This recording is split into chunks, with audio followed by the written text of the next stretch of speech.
I said to myself, "Come now, I will test you with pleasure to find out what is good."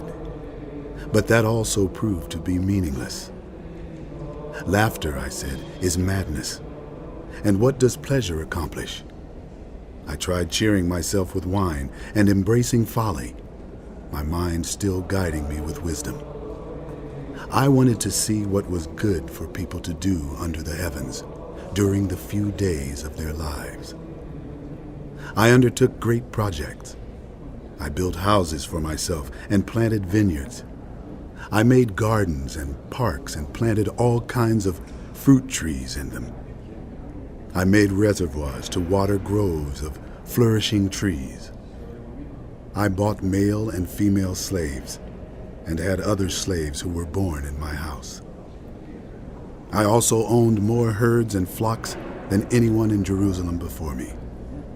I amassed silver and gold for myself and the treasure of kings and provinces.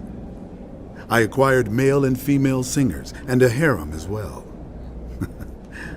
The delights of a man's heart. I became greater by far than anyone in Jerusalem before me. In all this, my wisdom stayed with me. I denied myself nothing my eyes desired. I refused my heart no pleasure. My heart took delight in all my labor, and this was the reward for all my toil. Yet, when I surveyed all that my hands had done, and what I had toiled to achieve, everything was meaningless. A chasing after the wind. Nothing was gained under the sun. Then I turned my thoughts to consider wisdom, and also madness and folly. What more can the king's successor do than what has already been done? I saw that wisdom is better than folly, just as light is better than darkness. The wise have eyes in their heads, while fools walk in the darkness. But I came to realize that the same fate overtakes them both. Then I said to myself, the fate of the fool will overtake me also. What then do I gain by being wise? I said to myself, this too is meaningless. For the wise, like the fool, will not be long remembered. The days have already come when both have been forgotten. Like the fool, the wise too must die. So I hated life, because the work that is done under the sun was grievous to me.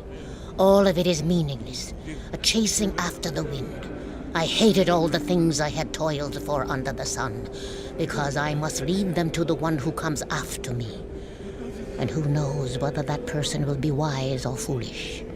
Yet they will have control over all the toil into which I have poured my effort and skill under the sun. This too is meaningless. So my heart began to despair over all my toilsome labor under the sun. For people may labor with wisdom, knowledge, and skill, and then they must leave all they own to others who have not toiled for it. This too is meaningless and a great misfortune. What do people get for all the toil and anxious striving with which they labor under the sun?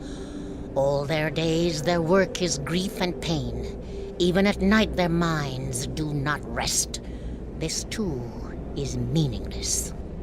People can do nothing better than to eat and drink and find satisfaction in their toil. This too, I see, is from the hand of God.